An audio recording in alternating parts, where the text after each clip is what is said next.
नमस्कार, स्वागत है आप सभी का इंडिया न्यूज के डिजिटल प्लेटफॉर्म पे। झारखंड की बड़ी खबरों पर विस्तार से चर्चा करेंगे। मैं हूं प्रियांशी। झारखंड के मुख्यमंत्री और झामुमो नेता हेमंत सोरेन ने शनिवार को दिल्ली में सोनिया गांधी से मुलाकात की। मनी लॉन्ड्रिंग मामले में जेल से जमानत पर रिहा होने के बाद सोरेन पहली बार सोनिया से मिलने पहुंचे।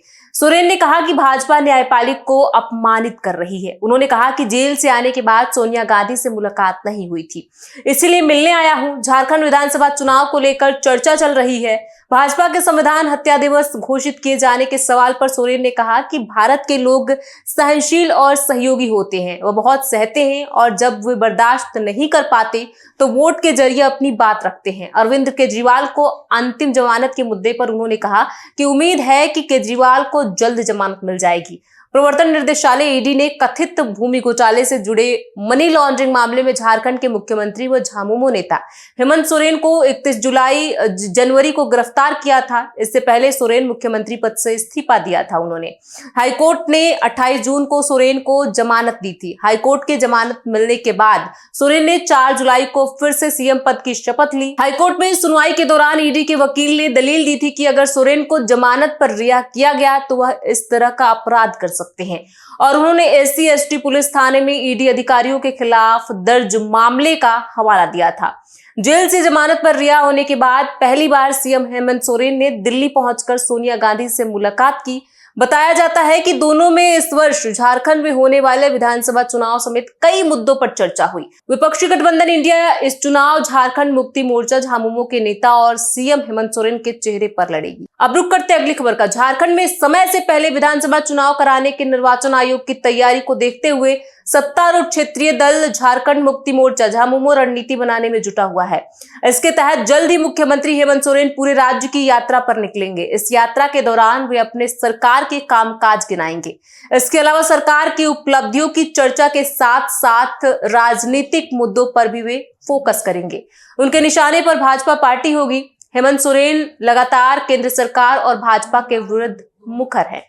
उन्होंने अपने विरुद्ध कार्रवाई को षड्यंत्र बताया है। ईडी की गिरफ्तारी से लेकर जेल भेजने तक को वे मुद्दा बनाएंगे। इसमें अदालती आदेश भी प्रहार करने का बड़ा हथियार बनेगा। उल्लेखनीय है कि हाई कोर्ट की सिंगल बेंच ने जमानत देते वक्त आदेश में उल्लेख किया है कि ईडी के पास हेमंत सोरेन के विरुद्ध लगाए गए आरोपों से संबंधित साक्ष्य नहीं है। बता दें कि पिछले विधानसभा चुनाव के पहले उन्होंने पूरे राज्य में संघर्ष यात्रा निकाली थी। तब वे नेता प्रतिपक्ष थे। अभी उनकी यात्रा का नाम तय नहीं किया गया है। जल्दी इसकी विधिवत घोषणा होने के साथ रूट चार्ट भी बनेगा। हेमंत सोरेन ने लगभग 2 वर्ष पहले राज्य में खतियानी जोहार यात्रा निकाली थी। हेमंत सोरेन की यात्रा इस मायने में महत्वपूर्ण है कि भाजपा हर विधानसभा में अभी विजय संकल्प सम्मेलन कर रही है। केंद्रीय गृह मंत्री अमित शाह के दौरे के बाद यहां पार्टी के प्रमुख नेताओं के चुनावी अभियान में आने का सिलसिला आरंभ होगा। वे भाजपा के विस्तारित कार्य समिति की बैठक में भाग लेने के लिए आ रहे हैं। भाजपा की योजना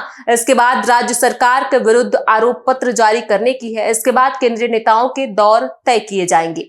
भाजपा ने केंद्रीय मंत्री शिवराज सिंह चौहान और असम के मुख्यमंत्री हिमंत बिस्वा शर्मा को चुनाव की कमान सौंपी है। ऐसे में भाजपा की रणनीतिक काट के लिए झामुमो पूरा दमखम दिखाएगा। अब रुक करते अगली खबर का। झारखंड के सीएम हेमंत सोरेन ने रांची में जनसभा को संबोधित करते हुए कहा कि मुझे 5 महीने जेल में रहने का मौका मिला, लेकिन हम कहते हैं जाको राखे साइयां मार सके ना कोई। भाजपा के लोग कितनी साजिश कर ले, हमें इससे कभी डर नहीं लगा। हमें पता है कि अपना काम कैसे करवाना है, हमें पता है कि कैसे लड़ना है। दरअसल धुरवा स्थित प्रभाव तारा मैदान में नियुक्ति वितरण समारोह का आयोजन किया गया था। इस दौरान मुख्यमंत्री हेमंत सोरेन ने सांकेतिक रूप से 24 स्नातकोत्तर प्रशिक्षित शिक्षकों को नियुक्ति पत्र सौंपा। इस दौरान उन्होंने वहां मौजूद भीड़ को संबोधित किया।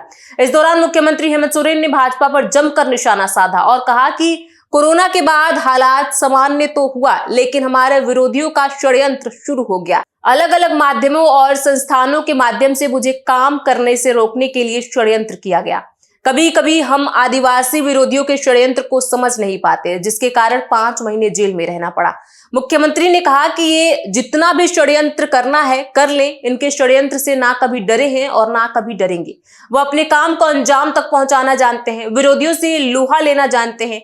उन्होंने स्पष्ट रूप से कहा कि शहमात का खेल आगे भी चलेगा। हेमंत सोरेन ने उद्योग धंधों के निजीकरण करने का केंद्र सरकार पर आरोप लगाते हुए कहा कि HEC को दुरुस्त करने की जिम्मेदारी राज्य सरकार की नहीं है, यह राज्य सरकार के अधिकार से भी बाहर है, लेकिन केंद्र सरकार हमें इसे सुपुर्द कर दे तो इसकी तस्वीर भी बदल कर दिखा देंगे। झारखंड के मुख्यमंत्री ने आगे कहा कि सारे षड्यंत्र के बावजूद भी विपक्ष को न्यायालय में भूमिका खानी पड़ी, लेकिन यह शांत नहीं हुआ है और आगे भी शांत नहीं रहेंगे। इनकी प्रवृत्ति ही ऐसी आचरण करने की है, लेकिन हम भी अपने आचरण से बाज नहीं आएंगे और काम करते रहेंगे। मुख्यमंत्री हेमंत सोरेन ने कार्यक्रम के दौरान 13 अग्निशमन वाहनों को भी हरी झंडी दिखा कर रवाना किया। वाहन 15 करोड़ रुपए की लागत से खरीदे गए हैं। उन्होंने धुरवा स्थित प्रभाव तारा मैदान में आयोजित एक कार्यक्रम में इन वाहनों को रवाना किया। अब रुक करते अगली खबर का। धनबाद के चिटाई धाम मंदिर की धर्मशाला के निकट की जमीन विवाद में मारपीट के मामले में मुख्यमंत्री हेमंत सोरेन की सख्ती के बाद पुलिस ने घायल नीरा देवी की शिकायत पर FIR दर्ज कर ली है। मामले में धनबाद के सांसद ढूलू महतो सहित 11 नामजद और 12 अज्ञात के खिलाफ केस दर्ज किया गया है। गुरुवार को उक्त जमीन की डोजरिंग को लेकर 2 पक्षों में मारपीट की घटना हुई थी। इसमें 4 महिलाओं समेत 5 लोग घायल हो गए थे। एक पक्ष सांसद ढूलू महतो तथा दूसरा जमीन पर मालिकाना हक का दावा करने वाले ग्रामीण डोमन महतो के परिजन थे। मारपीट में जख्मी हुई डोमन महतो की पत्नी नीरा देवी अस्पताल में इलाज के लिए भर्ती की गई हैं।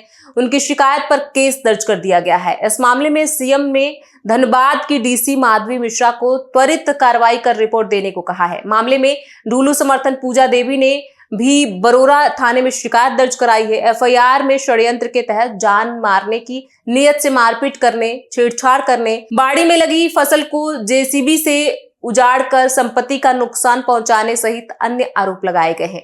मामले में ढूलू समर्थक पूजा देवी ने भी बरोरा थाने में शिकायत दर्ज की है।